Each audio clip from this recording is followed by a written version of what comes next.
So we're in Porto, Portugal, right on the Douro River, where all the port wine comes from. It's a wonderful, friendly town. We've made so many friends here. It's really a blessing.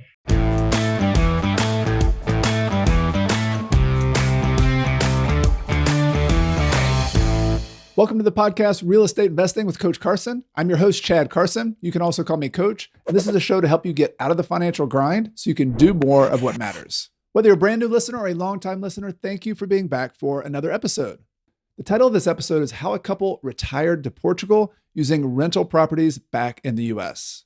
This is an interview with former students and friends of mine, Karen and Bob. They're actually someone I feature prominently in chapter 3 of the book, The Small and Mighty Real Estate Investor. So in case you haven't heard, that book is available. It's available on Bigger Pockets and soon to be available on Amazon and other retailers. I'll have a link to that in the podcast description and the show notes. If you haven't got it yet, this is a guide to how to be a small and mighty real estate investor without getting thousands of units. How do you buy a few properties, maybe 10, maybe 20, and have the lifestyle you've always wanted, including what Karen and Bob have done, moving to Portugal. And this is a really fun story for a couple of reasons. Those of you who started later in life, whether that was 40 years old, 50, even in your 60s or 70s, and you started investing later and you thought it was too late to get started. Karen and Bob have been doing investing for 7 years now. They're in their mid-60s. And as I'll tell you in this interview, they made a big transition from more of a traditional working a 9 to 5 in Silicon Valley, making good income, but getting burnt out and getting tired of that and trying to transition into a more entrepreneurial way to make money. We both had long-term corporate careers. I don't think we're your typical investor, Chad, that you have on your podcast. We're kind of your late start investors, right? And so our approach and our motivations were quite different, but we're happy to be here to tell you it's never too late to start. So they talked about how they leveraged some of their existing retirement accounts and their traditional investments and shifted some of those into the real estate investing world. So since we couldn't really, get easily traditional loans from the banks anymore because we were retired and didn't have the corporate ongoing income, W-2 income to show, we decided to start taking money out of our 401ks and converting it into real estate and just paying the taxes. They began actually by flipping houses and doing that long distance from California and South Carolina. And then they talk about finding a niche, finding a type of property in a certain location that really made sense for them. In this case, it was manufactured houses, also known traditionally as mobile homes. I have to sing the praises of manufactured houses because they are built to federal standards. They're energy efficient. They're, practical. They're built to be durable. And a lot of people say manufactured houses don't appreciate. Well, that has certainly not been the case in our situation. They have been appreciating fine. And they talk about how they really take pride in providing affordable housing, this high quality that they themselves would live in. And they actually did live in some of their current rental properties just to check it out and see what it was like living in a manufactured home. We didn't know anything about manufactured homes. So when we moved from California to South Carolina, we moved into one. We wanted to see what's the product that we're selling to people. What is it like to live in it? And we moved in it and it was amazingly efficient. And so we go into all sorts of details from their story to the types of properties they buy, to the numbers on their manufactured homes and what those look like. And then what it's actually like living in another country, in Portugal in their case, being able to retire and have lots of time to do what matters to them. We're smiling and laughing every day because we have never had such a social calendar in our lives as we do over here. I think you're going to love this conversation. So let's get right to the interview with Karen and Bob. Karen and Bob, welcome to the podcast. Great to have you here. Great to be here. Thank you, Chad. Well, this is going to be fun. I want to tell the story of your journey, where you've been as real estate investors, and now I want to kind of start from the end, though. I know a lot of your story, but you're in this recording. You're talking to me. I'm in Spain at the moment, temporarily, but you have moved from the United States to Portugal. So you're in Portugal at this moment, and I want to unpack that story. And so maybe we could let's start from the end. Tell us a little bit about where are you living right now, and what brought you to the country of Portugal? You're starting to the treasure chest, right? Yes, the end goal. Exactly. So we're in Porto, Portugal, right on the Douro River, where all the port wine comes from.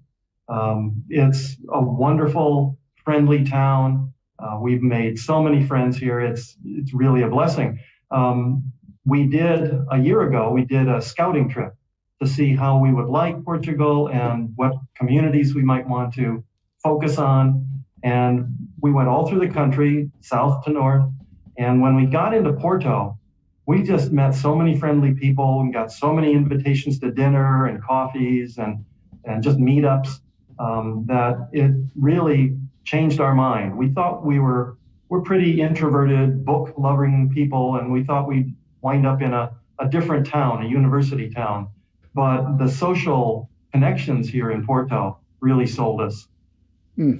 Well, and even taking a step back from there, like what attracted you to move abroad in the first place? Because it's a big move and it's exciting. You've retired from your careers. Like why move across the pond and in another country?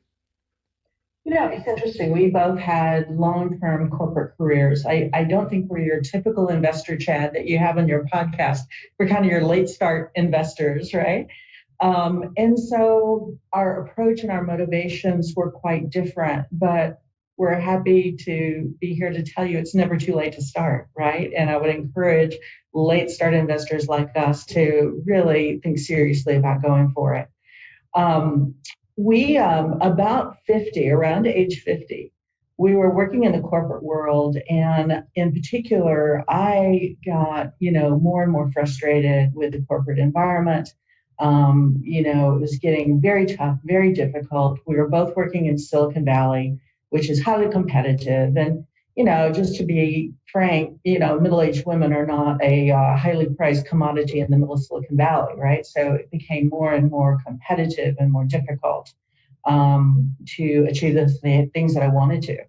So, and this is true. I have a friend that's a guy, and he's just hit 50, and he's beginning to go through the same soul searching. Is this really the way I want to live my life? So we spent about a 10-year period really thinking about, okay, what alternatives could we do? And we tried a number of different side hustles and this and that. But finally, in 2016 is when we landed on real estate investing. But prior to that, we were thinking about, well, do we want to go and become full-time RVers? And so we spent a couple of years really researching that, renting an RV, going out, and ultimately decided that really wasn't quite the direction for us. And so then we somehow ran across an article about people moving overseas. We got connected with International Living magazine, started reading that, which then in turn led us to start evaluating different countries around the world, what we wanted. I had been posted for work with IBM in Europe for about 3 years and became a great Europhile at that point in time. And always said my goal, my dream in retirement was to buy a one-way ticket to Europe and come back when I felt like it. So as we started reading more in international living, started narrowing down our choices, Portugal definitely rose to the top of the list because of our Eurocentricity, but also because of the many, many beneficial factors to living in Portugal. And it's one of this year in 2023, it's the sixth safest country in the year, ranked as the sixth safest in the world, which is just remarkable, and it feels completely different than living in the US, I have to say. And that's just one of many, many factors. So we started looking into it. And of course, during COVID, we had plenty of time to research, stuck at home. And we learned and studied as much as we could. And we finally decided, well, let's just take one step and see what happens. And then we can always, just not follow up on it if we decide it's not what we wanted to do. And then we planned a scouting trip. And we had taken a couple of steps. I had put a reservation in for a moving van as far in the future as I could, 6 months in advance. And then we took our scouting trip thinking this was something we probably wanted to do. And maybe about 2 weeks into our trip, we were like, absolutely, we want to give this a try. So as Bob said, we scouted throughout Portugal. We found Lisbon too large, a lot of the other cities too small. Porto is just right for us. And I think at this point, we're both convinced. We've been here about 9 months now, and we're both convinced it was absolutely the right decision for us. Beautiful. I've been in the expat community here in Granada, Spain as well. And there's different experiences people have. Some people have the kind of the dream of going and living abroad and maybe it was a whim, maybe they researched it for years, but they get there and maybe 6 months in, sometimes 3 months, but there's always like this wall everybody hits, I think. But you decide, all right, this is for me. This is not for me. You've made it past that wall. You're feeling good about it. Really neat. So just that kind of a lifestyle question. People are always curious. What do you do with your time when you move abroad? Like, how do you spend your time? You've worked so hard over the years. We're going to talk about your real estate investing as well. Like, what kinds of things do you do to keep yourself busy, to have fun while you're in Porto and living there? We're smiling and laughing every day because we have never had such a social calendar in our lives as we do over here. There's just something happening all the time, every day. This is a country that loves music and loves books and loves festivals and parties. Yeah, it's intoxicating. There's enough to do. Good. All right. Gotcha. Yeah. Well, and it's so lovely here in Porto, right? Because we rented an apartment dead downtown. We figured it might be too noisy, but we'll just go join the party and move if we have to, eventually. But we're right downtown, walking distance to restaurants, 20 steps to the metro, great location. But we're also an €8 Uber ride to the beach. We can go and spend the day on the beach and feel like we're in a completely different city. Or we can go down to the river, or we can go over to Gaia and go port wine tasting and explore all of the opportunities there. Or we can go an hour and a half and we're in the Douro Valley. Obviously, food and wine are ranking pretty high in our conversation here, but it's one of our big shared hobbies. And there's just so much to do, and that's before we even begin to start talking about the €85 round trip flights to Paris, or the rest of Europe. So it's just opening up an entirely new world of travel and opportunity and friendship for us. And we're just loving it, obviously. Well, you didn't have to sell me, but I'm sold in any case. I love that lifestyle. We're actually going back to the U.S. in a month or so, and I've got some sadness there. Like I'm excited. There's things bringing us back that we want to do, and our kids are in kind of middle school age, and we have family there. But yeah, living in Spain and the Iberian Peninsula has been amazing for us. And it's not for everybody, but for those of you who are listening to this and you're like, ooh, that sounds intriguing. Wherever it is, whether you go to whatever country you go to, or whether you get in the RV and travel across the country, these big adventures of changing your life and just shaking things up are amazing. It's been one of the best experiences of our life. Hopefully we haven't messed up our kids too much doing that, but it's one way or the other, it's going to be an influence on them. So I love it. I love what you're doing. And so I wanted to sell people on the idea that hopefully that just gives a little bit of a taste of what you guys are doing in Portugal. So I want to go back to the finances of it. This is a real estate investing, a personal finance podcast, and people's heads are immediately going like, well, how do you do this? Like, how can you live there? How can you take care of things? All those details, but this. And one of the things that I thought was so interesting about your story was that you did start later in life with the real estate aspect of it. So maybe can you talk a little bit about your general investment philosophy? Because you did a lot of things right for many years before you even got into real estate. And then we can start talking maybe some about your actual real estate strategies as well. I was thinking about this earlier today, and we did a lot of things right, depending on what era you're talking about, because we're old enough to have been raised with family that told us, when you go to work for one company and stay with that same company for the rest of your life and collect your pension, build up your pension, and that's how you're going to fund your retirement. Well, by the time we were in our 30s and 40s, that agreement between the employer and the employee had changed. Yeah. And all of those lifetime pension, funds and things had just gone away. The companies stopped offering them. Tremendous pressure from the financial industry to move into saving in 401ks, which none of us were prepared for. And no one ever gave us, the financial training. And, we always thought you just go to school, you go to work, and then you retire and save your money, right? And suddenly the whole dynamic of that had changed. And I think a lot of people, if not most people in our generation, were not prepared for it. So it's kind of, drop back 10 yards and punt and figure it out again. Start over and figure it out. So we were good corporate doobies. We put our money in our 401ks and built those up over the years, and ended up with a very nice nest egg in pre-tax 401ks. And then guess what? There's tax ramifications. And, the majority of our savings are in the stock market, stocks and bonds, right? And so of course, what the financial experts were teaching us all to do at that point was to, learn to invest your money. And, when you get in retirement, build it up, and then you retire. And then you figure out how to spend it down to zero for the rest of your life, hopefully hitting the day you die with the day that you hit zero in your bank account. Well, that's pretty difficult to do. Yeah.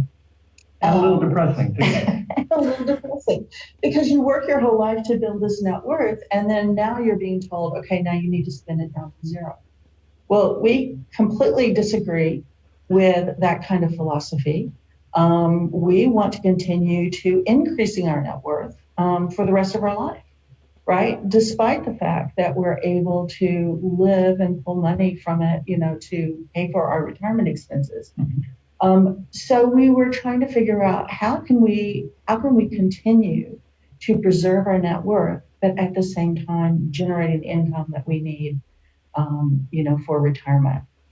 And I don't know, Chad, have you seen these articles that every time the stock market takes a downturn, you see the article about the guy that was about to retire, but now he's not sure he should retire because his stock is down?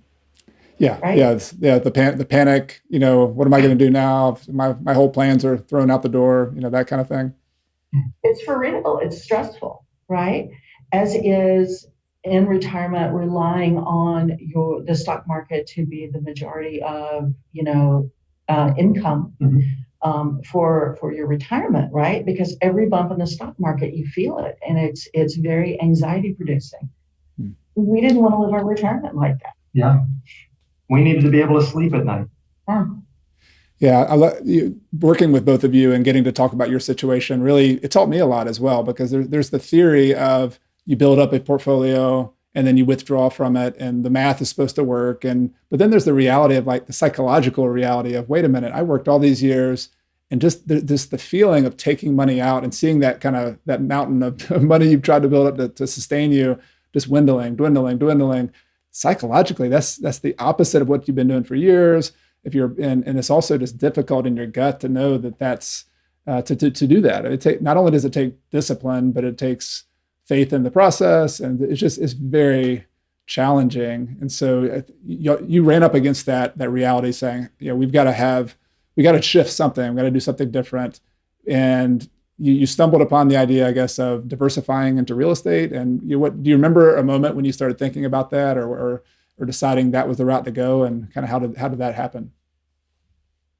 Honestly, I've been thinking about it since my 20s.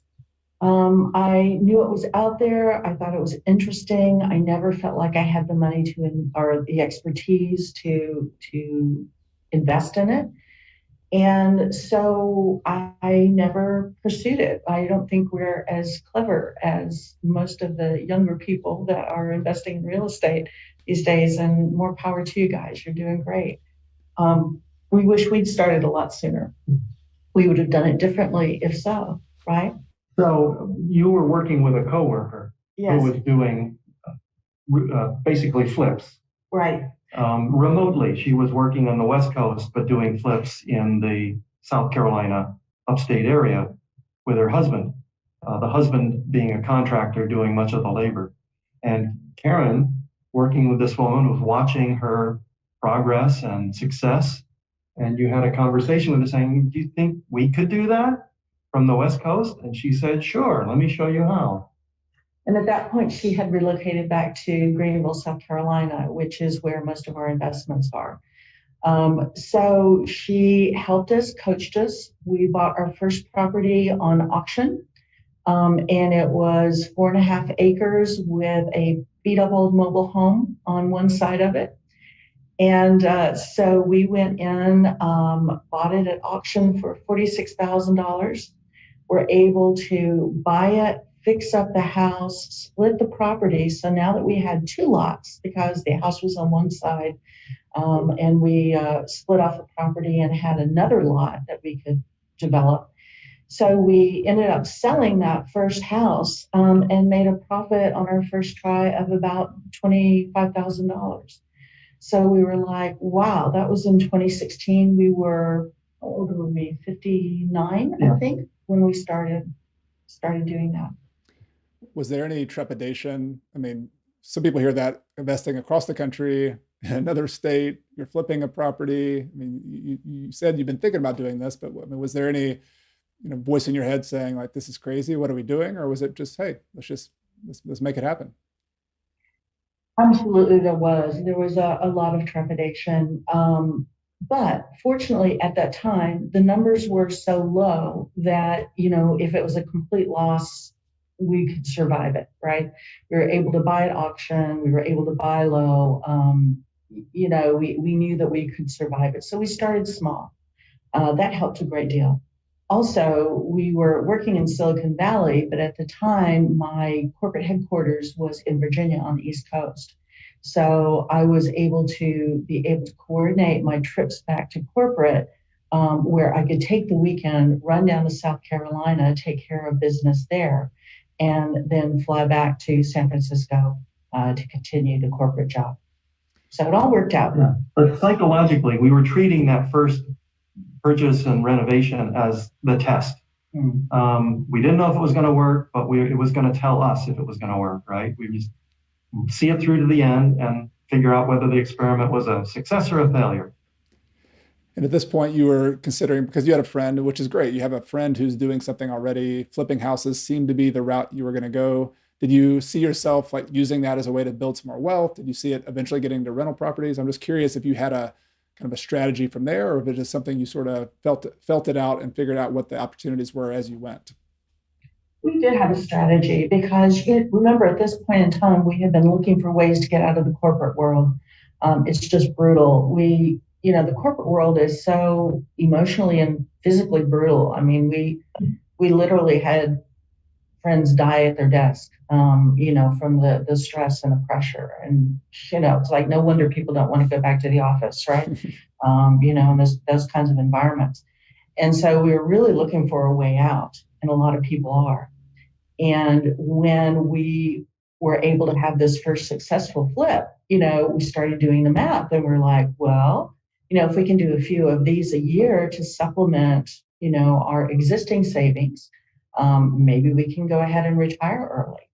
And so we did the first one, we started with another one, and our strategy at that time was to buy and to flip.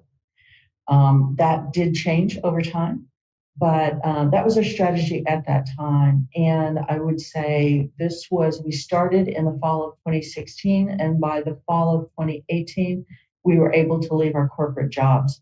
Not because we had so much real estate income coming in at that point, we had some, but with our investments, with the numbers we were hitting with those, plus knowing that we would be able to supplement our income for the next few years, we felt comfortable going ahead and retiring from the corporate world. At that point, we moved to Greenville, South Carolina, and started working full-time in our own real estate investing company. Yeah, I love this path because a lot of it, we're going to get into rental properties, and that's sort of the traditional route to say, I'm going to use my W-2 income to buy some rental properties, and then eventually the income replaces my W-2 income. Like that seems like the route to go. But I know this is probably pretty similar to my own experience too, is that the thing that gave me confidence to never have to go work for somebody else and have a job was, yes, rental income eventually, but for many years, it was the fact that I had the skill set that I could go flip houses. I personally had my real estate license. I knew I could do that. It was basically building skills like you did. You had the skill of finding deals, looking at auctions, fixing up properties, hiring contractors. Like that skill itself seems to have given you confidence to say, all right, I've got investments over here, but I've got this business skill that we've built that could supplement what our investments are. And so that business itself, not just rental properties, but flipping houses and being in real estate gave you the confidence to say, all right, we could do this. We could actually support ourselves. And I think that's the reverse of what a lot of people think, but having that business skill I know for me, it gives me a ton of confidence. And it sounds like that's the similar case for you. I think that, and one other really key factor for us is that we were able, because of my friend who was already working there, we were able to plug in and find really good contractors and really good property managers and really good realtors that we more easily connected with a lot faster than perhaps typical somebody starting from scratch. So knowing that we were able to, as you say, build up a great team, that also gave us a lot of confidence knowing that we would be successful with this group behind us. Can we talk a little bit about contractors? This is one of those things that I know I've struggled with over the years. I've found some great contractors eventually, but I've also had some tough experiences. What would have there been any learning lessons you could give people on finding that team, particularly with contractors, and maybe any other team members that you've thought about? I think the most strategic thing is to find someone that you really trust, that's really ethical, that you're very comfortable working with, you can rely on, and then ask them for referrals to other people just like them. And basically pulling that thread and having good people refer good people, checking them out. They don't always turn out, but trying them, again, as small a scale as possible. And just continuing building on that. And I will say over the years, we've been doing this for 7 years now. We're completing construction on our final houses this year. We're still doing that, even though we're in Portugal. But over the course of the 7 years, we have changed out some of the individuals on those teams as experience and, things have worked out. But we're very happy and we're very confident and have a very solid team at this point. Yeah, and that's especially, we started this conversation living abroad. I'm living in Spain, you're living in Portugal without a team. I mean, it goes without saying that, you have to have people on the ground who you trust. And so I like that idea of pulling that thread, starting with one team member. Could be a property manager, could be your friend, could be another general contractor. Could be a plumber, electrician, whatever. The good people know other good people.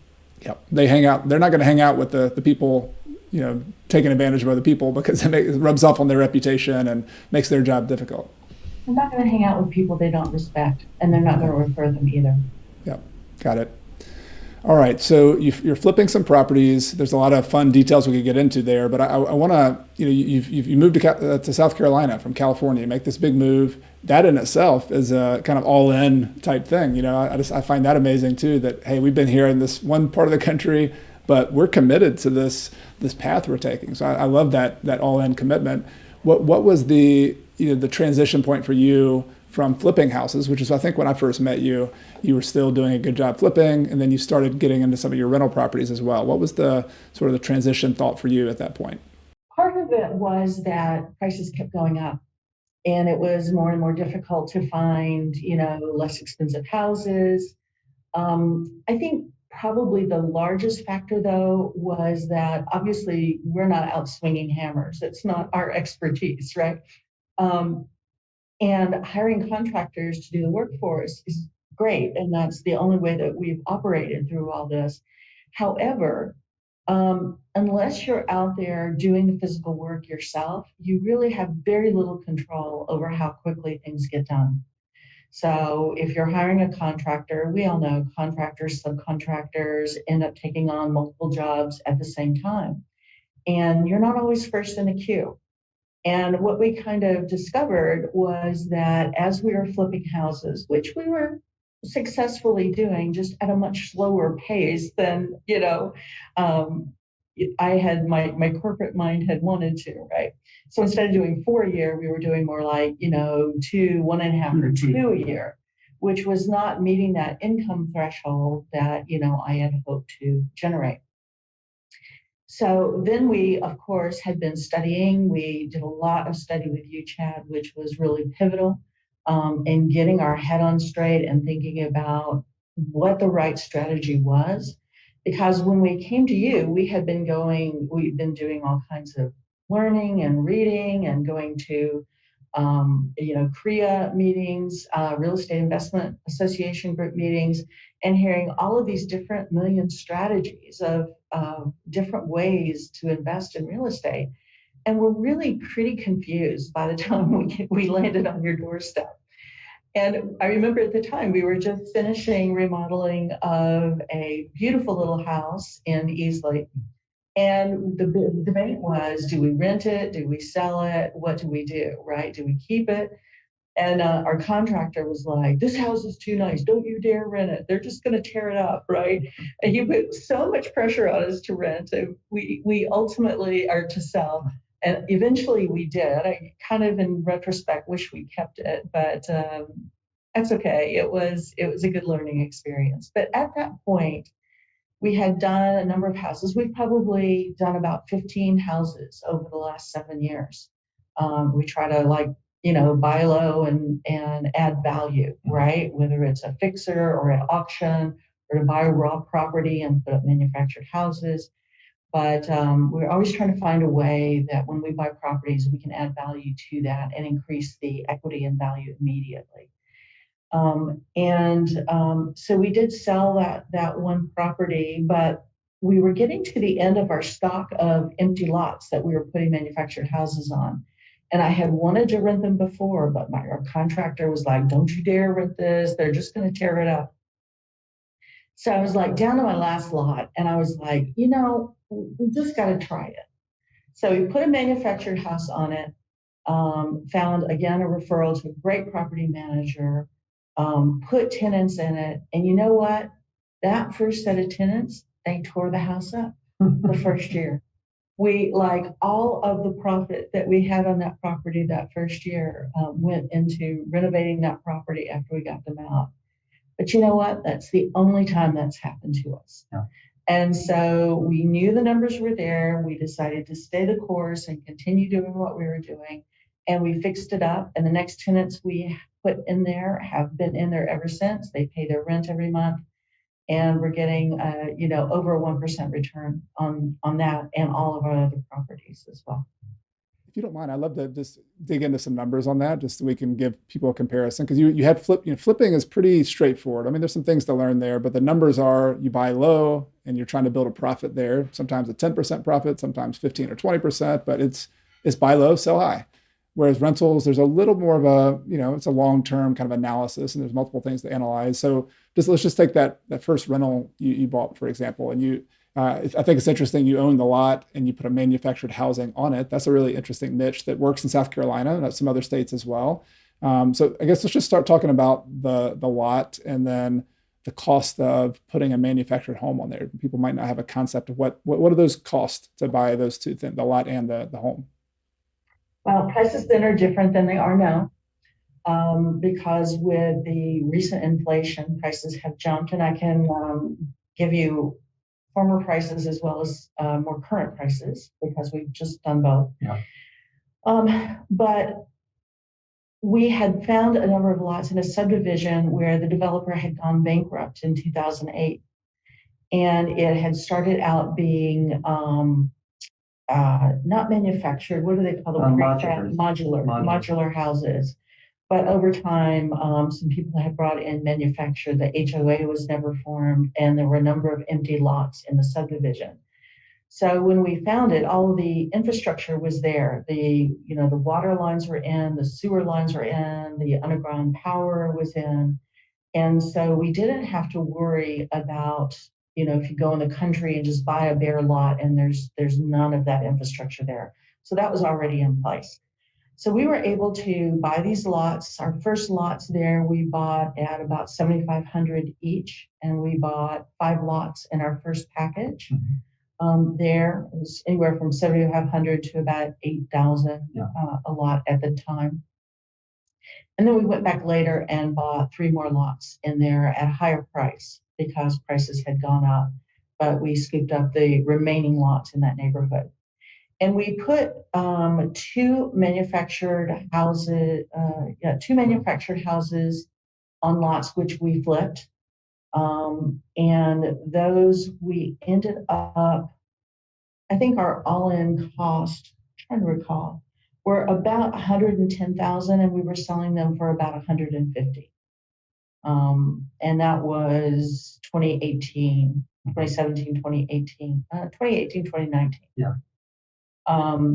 this particular house that the tenants tore up, I think our all-in costs were 130. That was the lot that was purchasing the manufactured house, which at the time we could get for 47,500. We found a special deal at a dealer, special program at a manufactured home dealer that was kind of a factory direct program. If you were a builder and you bought more than two manufactured houses, you could get this special rate. So our first order was for 2 4-bedroom, 2-bath, 1,800 square foot manufactured houses that we put on 2 lots in that neighborhood. And then by the time we did the installation work, because you buy the house, you still got to install it and connect it to utilities and put footers underneath it. And we put them on foundations. Yeah.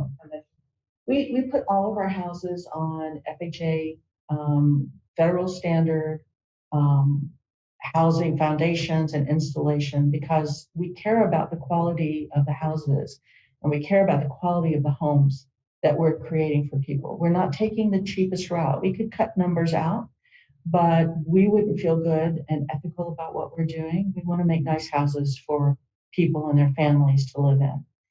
And so by the time we finished and replaced, some of the cheap plastic, light fixtures with, decent Home Depot light fixtures, that kind of thing, and made them nice, did a little landscaping. We were all in at about 130 for those. Got it. Okay, so 110 to 130 was kind of the range, and when you're flipping for 150, you have some costs there, but you can make a $20,000 profit or so somewhere in there. Is the rental on the rental side of things? So when you're looking at a rental, when you finally did get that rented, they tore the property up the first year, but now that they're stabilized, what were the rents at that point, and where have the rents gone now on those properties that you installed and kept as rentals? So the specific property that got torn up, again, another 4-bedroom, 2-bath, 1,800 square foot manufactured house, no garage, just a parking pad, regular subdivision size lot. Right now we are renting it for $1,600 a month, and it cost us $130 to install, all in. Yep. Yeah. So people who, we have kind of rough analytics that we use to help people analyze deals. If you're trying to use the 1% rule, which is your total cost, if the rent were 1% of your total cost, you'd have at least a decent chance of cash flow. Not a guarantee. It's just like a rule of thumb. As you all know, you run the numbers and you actually figure out your net income after all your expenses, because that could be a lot different. But 1% of 130,000 would be $1,300 per month, and you're renting them now for $1,600. So you're doing better than the 1% rule, even after doing the improvements. And probably because you did the improvements and did it well, you're getting a better rent rate. Right, and that's the value add that we could bring to these particular type of properties. Take a raw piece of land and put a house on it. But I have to sing the praises of manufactured houses because they are built to federal standards. They're energy efficient. They're practical. They're built to be durable. And a lot of people say manufactured houses don't appreciate. Well, that has certainly not been the case in our situation. They have been appreciating fine. And I think just like any house, if you take care of it and you keep it nice, these things have steel structures. There's no reason they're not going to be around 30, 60, 90 years from now if you keep them up. And they are appreciated beautifully for us. So I wouldn't shy away. There's a stigma that, and probably an earned stigma back in the day. Mobile homes, they called them wobbly boxes and all sorts of other. There's probably 20 nicknames for mobile homes, and they used less expensive materials. They had small, instead of 2x4 frames, you might have smaller pieces of wood. You had cheaper plastic, worse insulation. The overhangs weren't good. But if people haven't dug into it like you have, and I've owned some mobile homes as well, manufactured homes as well. I mean, a 4-bedroom, 2-bath, 1,800 square foot property is a big property, and you're putting it on a foundation that has footers, has cement poured for footers, it has a brick underpinning, I believe. So it's attached to the cement footers, and it's a very spacious, affordable for the cost of what that is for them to buy a 4-bedroom or to rent a 4-bedroom, 2-bath house equivalent. I mean, they can't. That's a lot of value, and I'm with you. I think it's one of those little soft spots in the market. I'm not sure if it's soft now everywhere, but it's one of those places where the perception of manufactured homes versus the reality of them has some historical. There's a delta there. There's a difference between what the reality is and how valuable they can be. And you took advantage of that. You saw the value in those. And how many did you end up doing in the end? You still had five lots plus three, so 8 lots total. You flipped a couple, so ended up owning several rentals in that neighborhood, right? Yes, we actually have 4 rentals. Wait, we have 3 rentals in that neighborhood. And we have another manufactured at a different location that we made really nice with big decks and so on. But I have to say the reputation manufactured houses is justified. They were so bad actually I believe in the 70s, early 80s, the federal government stepped in and established federal standards for their manufacture. And since then, they are built to federal standards, which are much stricter standards than a stick-built house. And as people are getting more energy conscious, just the construction with the insulation and the tightness of everything, we took the opportunity. We didn't know anything about manufactured homes, so when we moved from California to South Carolina, we moved into one. We wanted to see what's the product that we're selling to people. What is it like to live in it? And we moved in it, and it was amazingly efficient. We got it's South Carolina, right? So we had air conditioning running when we first moved in. And I think it ran for like 3 or 4 days to cool the house down. And then it just stayed cool for the whole summer. It's just like a tight, cool environment. It was very, very pleasantly rewarding to see that. That's the very nice one we fixed up. And we're renting it now. We wanted to live there for a few years, make sure that what we were offering to people was a decent product. Status aside, it was incredibly comfortable. And, we're just laughing all the way to the bank. It's now renting for like almost $1,900 a month. Love it. I love your intuition for both of you and how you, not only you learned and you followed some opportunities, you looked into auctions, you looked into manufactured housing. And for people listening to this, I think I would love to hear your takeaway on this too, but the market changes all the time. Like as we're recording this in 2023, I think manufactured homes are still an opportunity, but the kind of meta lesson there for me that I take away from your story is that when you get into a business like rental property investing, flipping properties, you have to find an angle. You got to find a competitive advantage. And you started with the market. You had your buy box of, all right, here's the upstate of South Carolina. I got a tip from a friend that this is a good area to invest. You did your homework. And then you learn the numbers and you just realize, all right, here's some opportunities. Why are these so inexpensive? And you experimented with it first. You didn't put all your money into it, but then once it worked, you continued doing it. You didn't go off and get the next shiny object. You said, let's do some more of these and do another one and another one.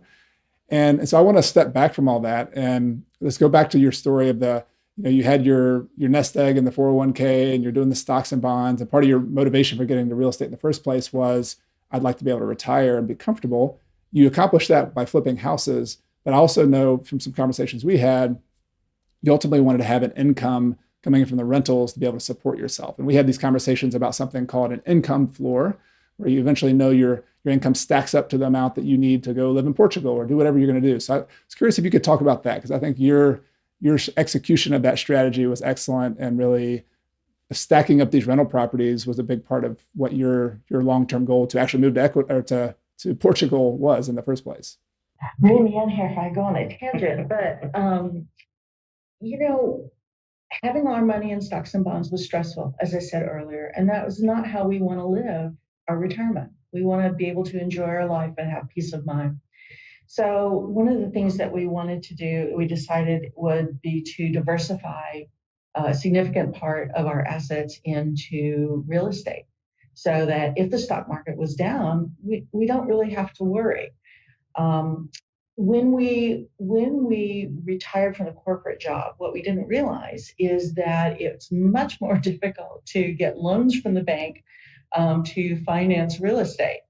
But then we had this large amount of money sitting in our 401ks, and I will say from the sale of our house in California, that we turned around and began then to invest in rental properties, into the real estate. We started out flipping, but then figured out, wait a minute, if we can start keeping some of this income and creating that income floor, then why would we sell these houses? And we do. I think that's our biggest regret. We wish we kept a few more of the ones that we sold, and we'd have a bigger portfolio now. But that's what we did. So since we couldn't really, get easily traditional loans from the banks anymore because we were retired and didn't have the corporate ongoing income, W-2 income to show, we decided to start taking money out of our 401ks and converting it into real estate and just paying the taxes. And since we weren't taking Social Security and we had no other income from other sources, our tax rates were significantly lower. So we could do those withdrawals, convert that money from stocks into real estate at the best possible tax rate that was available. So we have done that. Like I said, we're just finishing our rental portfolio construction this year. We're ending up with 10 houses total. It's a mix of small multifamily, manufactured, and standalone. We have one standalone house. And all of those will be rented in a couple of months.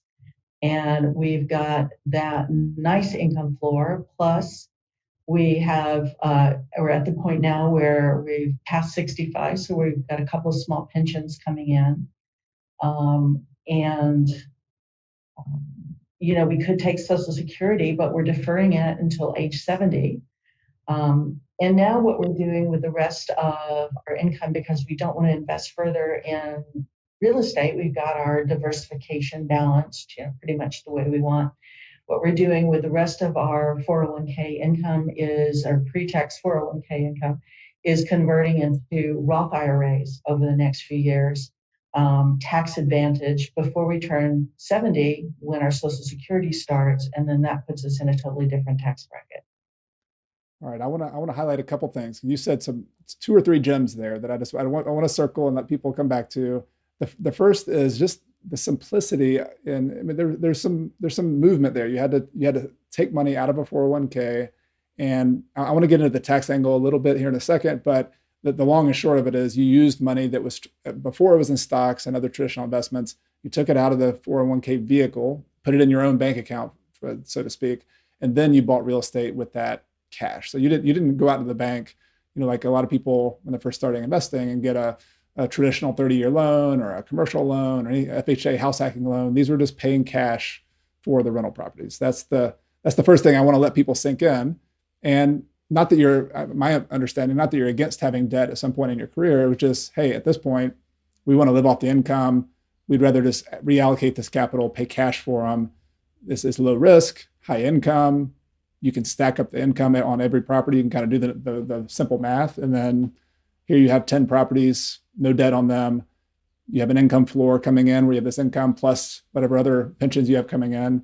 I just like to highlight that simple math and that kind of simple scenario of having no debt properties. Do you have any comments on that part of it before we get into the other details? It's very peaceful. Just to tie into our conversation about contractors and the whole uncertainty in the construction process, by not having to please a bank payment schedule, we can absorb some delays here and there or material shortages that change our schedule. So that made it all less stressful to do these builds and renovations without having a third party knocking on the door saying, hey, your next payment, your next monthly mortgage payment's due, your schedule's slipping. We say, okay, we're the bank. It can slip. Yeah. Well, and on top of that, again, working for yourself is another thing that, allows you to work within your values and your ethics and at your own pace. And it's not like working in a corporate world or, with an overseer like the bank, really breathing down your neck and saying, well, I think you should do it this way. It's your opportunity to do things the way you want to have them done and what you think will ultimately yield you the best return. And it's actually a much better way to work. I agree. And I didn't mention it earlier in the interview, but part of your own lessons and your teaching of me has it really inspired me as well about this concept of financial peace. You've mentioned that several times, Karen, and I know whenever in the book, The Small and Mighty Real Estate Investor, which I featured both of you in the book. So thank you for letting me do that. And you're in one of the early chapters demonstrating how this could work for people. But one of the concepts I really loved that you both articulated was this, and I tried to talk about a lot in the book, was that at some point in your career, you don't have to start off this way, but it's not in vogue to pay off debt or to invest debt-free in real estate, which I think is kind of a shame. It's like, debt's a great tool. I like using it, but to get so kind of enamored with it that you get in kind of, I call it the perpetual debt religion, where you're just always having debt. And yes, there's some math to it. And yes, there's some, if you want to maximize growth, there's some arguments to do that. But what you've just described, I feel like there's so many other benefits, and you can put all those under the umbrella of peace, of just peace of mind, of being able to sleep well at night.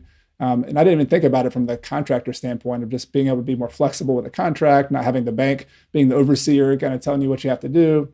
And then once you're done, having this peace of mind that you're in Portugal. And if the tenants move out on 2 properties for a couple months, that's not great, but you could tighten your belt a little bit and survive that until you get another tenant. So there's just so much flexibility and peace of mind that goes into that. And which, thank you for sharing your story to help me show other people about that. It's really a small loss of income. You don't have to worry about making a mortgage. And we set money back every month, as we learned from you, Chad, to cover taxes and insurance and, all of these other things, so that even when our houses aren't rented, it's really just a small amount out of our pocket because we continue setting back those savings every single month. So it's just really never an issue for us. Well, I want to kind of take the big picture here. You've made a move across the country from California to South Carolina. You took the plunge and you started buying properties and flipping them. Now you're buying rental properties. You're almost wrapped up with one of your last construction projects. You'll have this portfolio of rental properties producing income. You're back in, and now you're living in Portugal, which is what you want to do. And these properties and your investments and your other investments outside of real estate are supporting you for doing that. So I love the full circle of that. And I'm wondering, now that you've been through this, and feel free to speak to people who are maybe in similar situations to you, or you started later in life, were there any mistakes or lessons, things that you're like, all right, the last 7 years, if I would have done this differently, or this thing I did, it would have been a lot better. Is there anything that comes to mind just in this journey that you would like to share with people? I think the only thing I would say is I would have kept some of the properties that we flipped. We should have just kept them, and we made a little bit of money on them, but we would have made a lot more if we just kept those properties. And if we look back at those initial properties now, they've appreciated significantly, like $100,000, from over $100,000 for our first property.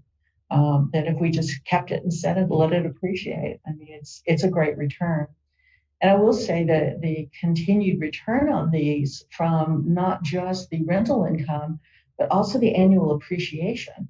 When you add it up together, you're significantly, beyond that 1%, it's and significantly beyond the standard 4% return on real estate that, is touted about in the industry.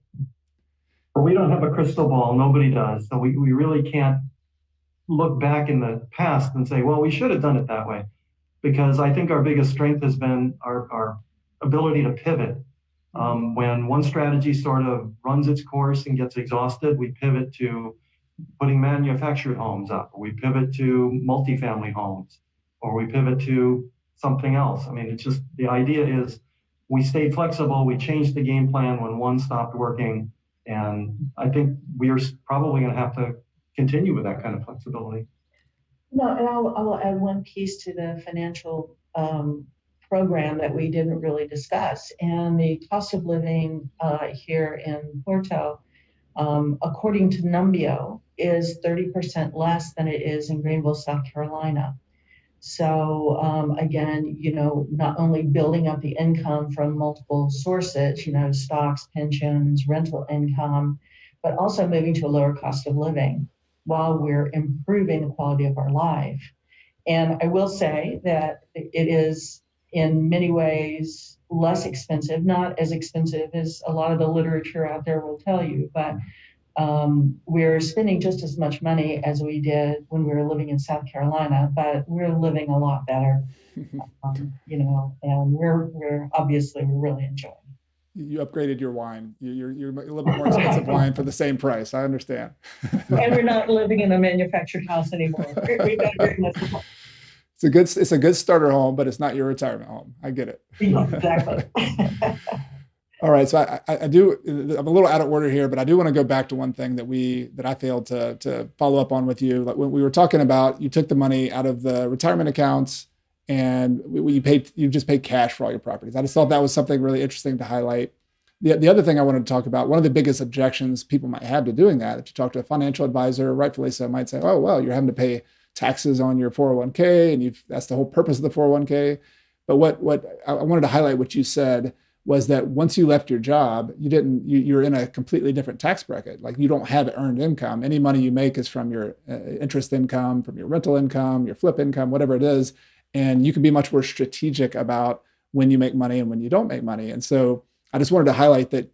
I'm just going to give numbers. This doesn't mean this is your numbers, but if you took $50,000 out of your 401k, you took it out of that account, that's earned income. Like you're supposed to pay taxes on that. But if you started from zero, plus you have standard deductions, and there's all these deductions in the tax code, you can probably get up to, I think the number's $60,000-$70,000 before you start getting to some of the next tax brackets, where you start paying income tax. So you had a window. I'm not sure exactly how much you took out at a time, but there's a window there where you can really optimize, pay a lot less in taxes, probably a lot less than what you paid when you put the money in there. And so there's this arbitrage. There's this really interesting tax angle where you put money in when you're in a high tax bracket, you take money out of the 401k when you're a low tax bracket. And in this case, you redeployed it somewhere else that you felt was a better place to invest. I just think that's such an interesting lifestyle tax angle that I just wanted people to remember. And if you have any other comments about that, feel free to add on to that. We certainly do. And again, all the corporate education about investing in your 401k doesn't really cover the how do you take it out and avoid the major tax wallop that is pending, because you're going to have to pay taxes on it eventually. And with the way that we have been able to manage the withdrawals, we have been able to work out basically an effective, a little bit less than 21% annual tax rate, which, if you've got a substantial amount in your 401k, that's about as good as you're going to be able to do. And so we, of course, would like to pay less, but we think that, paying about a 20% tax on the money that we're withdrawing from our 401k is reasonable for us. It meets our obligation to the government in terms of paying our taxes. And frankly, if we wait until the age where we need to start taking RMDs, again, at that point, we're going to have rental income and pension income and Social Security income. And, anything we withdraw from our taxes at that point is going to be in a much higher tax bracket. So we're better off going ahead and withdrawing it now. And this is a bit of a contrarian financial plan. I've never heard anything like this from any other financial planners, but we've literally spent years, if not, decades, figuring this out, running the spreadsheets, ourselves. And then every time I sit down and talk with a financial advisor who, of course, wants to manage our money for us, we show them our plan. They're like, "Oh, wow, that's pretty good," and they're continually surprised. It's not what you will typically hear from the financial services industry, who are not your friends, by the way, and they have their own conflicting interests in the advice that they give you. So I would strongly recommend you figure it out for yourself, get out your spreadsheet, because you can do just as good of a job, if not better, than what 99% of the financial advisors will tell you. Love it. So spreadsheet nerds unite. I'm with you on that one 100%. And I love you ran the numbers, you executed your plan, you had a vision, and I couldn't be happier for both of you, Karen and Bob, that you're living your dream, you're doing what you set out to do. and that I was able to observe a small piece of that journey that you've made, and that you were willing to let me share it with other people. So thank you. Thank you for being here. Thank you for sharing. I just want to give you an opportunity. If you have any final advice for people might be in similar situations starting later in life, any final tips for them that we can encourage them with to take their own journey? It is a journey. It's not, retirement, quote unquote retirement. It's not the end stage. It's just working for yourself instead of working for somebody else. The mindset traditionally has been, oh, I'm going to sit in my recliner and watch TV for the rest of my life. No, that's not retirement these days. Retirement is that you're your own boss. You get to set your own schedules. You get to create the kind of life and do all the things that you've wanted to do all these years, and you have not had the opportunity to do so. And having the means and setting up the means and the income so that you can go out and pursue the things that you want to do. Bob's an astronomer. He's got new telescopes in his future. Maybe an observing hut somewhere. Yeah. We'll see. And I have a lot of things that I want to pursue as well. Some of which may take a fair amount of money. Some which may turn into another business. Who knows? But we have enough time yet with the current state of healthcare that we can have completely new careers. And we have another good, 10, 20, 30 years, God willing, of time to create and to kind of have the kind of lifestyle that we want to. You've just got to figure out how to set it up. And we're certainly, examples of how to do that.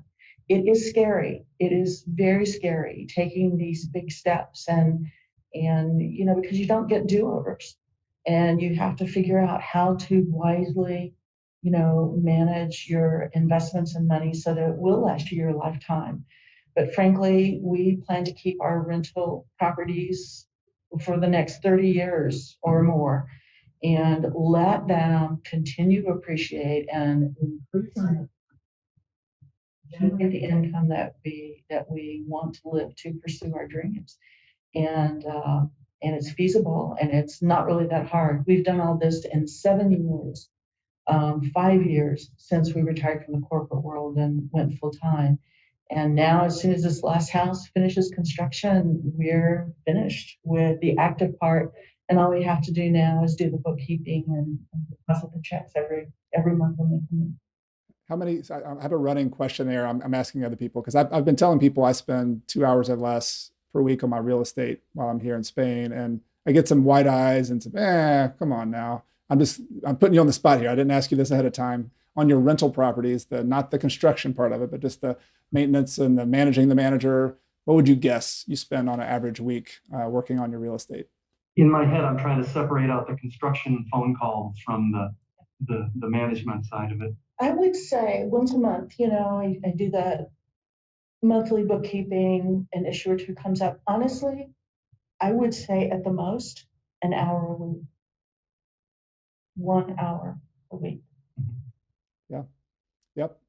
I'd say that's, especially with the number of properties you have. Like my business partner and I have, a little bit more, and some of them are more complicated in terms of just turnover and student rentals. So yeah, my 10 kind of solid single family house rentals, an hour a week, 2 hours a week.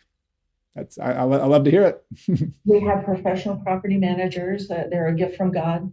And we love our property managers. They're awesome, and we would never want to do that job. And we are happy to pay, our property management fees because it's what makes all of this possible for us. Because we would never want to be in that business. Yep. Yeah. So this is everybody. You have a team. They make money. They serve you. You serve them. The tenants have a nice place to live. I love the rental business. There's people who down on that whole cycle, but to me, the landlords I know, like you, other people I know in this business, the small and mighty investors, we care about the people on our team, the people in our properties, and it's a virtuous circle, it's a virtuous cycle, and I believe it's helpful. We care about our tenants also, and we care about having a decent home and a good quality of life for them in our properties too, which is something you're probably not going to get with a corporate landlord. Yep, exactly. Well, thank you. Your story is so inspiring. I really have enjoyed. This has been a selfish episode for me because I just wanted to catch up with Karen and Bob and find out what they're up to. I've been on the same peninsula as them in Europe, and we haven't had a chance to connect. And so this has been a lot of fun for me. Thank you for your time. Chad, and I guess the last thing I would say is I really encourage people to study with Chad because it really made a huge difference for us. We came in confused, came out with very, clarity of mind, exactly the strategy that we needed to execute, and we did. Well, thank you. Thank you for your kind words. I'm getting back into teaching after taking my own little siesta here in Spain. I'm doing some more teaching, and the book is coming out in July. So people listening to this, it'll be right near the book launch time, and I'll be teaching more in the fall as well. So thank you for that feedback, and would love to work with people if they find that they're in the right spot to learn. So that's great, and I hope to get to stay in touch with y'all and maybe even see you in person. We'll see. Outside chance, but if we can do that, I'd love to. But look forward to staying in touch. Thank you both. Sounds great, Chad. Thank you. Thanks. Bye. Hope you enjoyed that interview with Karen and Bob. As always, I'd love to get feedback from you. If you're watching this on YouTube, please leave a comment below and let me know what you think. Or if you're listening, you can always send me an email at podcast@coachcarson.com with any questions, any suggestions for future episodes, or any comments on this episode. And I hope you'll join me again next week. I've got another solo episode where I'm going to be going in depth on another topic I spent a lot of time on in my new book, The Small and Mighty Real Estate Investor, which is describing my ideal rental property. From the size to the layout to the types of materials I like to use, there's some things I really like with a rental property, and there's some things I try to avoid. This is part of what I call in the book, building a buy box. And so in this episode, I want to show you what my buy box is, and specifically on the physical rental property, what I like. My goal is to help you build your own buy box to find out exactly what you're looking for in your market. What you'll find is once you have a clear idea of what that is, you'll start finding it more often. By having it in your head, you'll be able to start recognizing good deals for yourself. So that's what's coming next week. I hope you'll join me, and I hope you have a good rest of this week. I'll see you soon. If you like the show, I'd like to invite you to subscribe to my free email newsletter at coachcarson.com/REI toolkit. In addition to weekly updates, articles, and behind-the-scenes tips from me, my email newsletter subscribers get my real estate investing toolkit, which includes a property closing checklist that I actually use when I buy properties, a real estate deal worksheet, a tenant screening criteria checklist, and other spreadsheets and goodies that will help you on your journey to financial independence using real estate. You can get it all for free at coachcarson.com/REI toolkit. I also want to take this time to thank some people behind the scenes who make this podcast possible each and every week. This includes my podcast editor extraordinaire, Michael Wynn, my amazing virtual assistant, Megan Thompson, my wife, Carrie, who helps me behind the scenes and is my partner here at Coach Carson. And of course, thank you to all of you, the listeners of this show who make everything possible. This show exists for you. It exists because of you. And I really appreciate you being here for another episode. Everything I've shared with you in this episode has been for general education purposes. I have not considered your specific situation or risks. Before buying your own investments, be sure to consult a financial, real estate, and/or a legal professional. Until next time, I'm Chad Carson. You can also call me Coach, and this is a show all about helping you get out of the financial grind so you can do more of what matters. See you next time.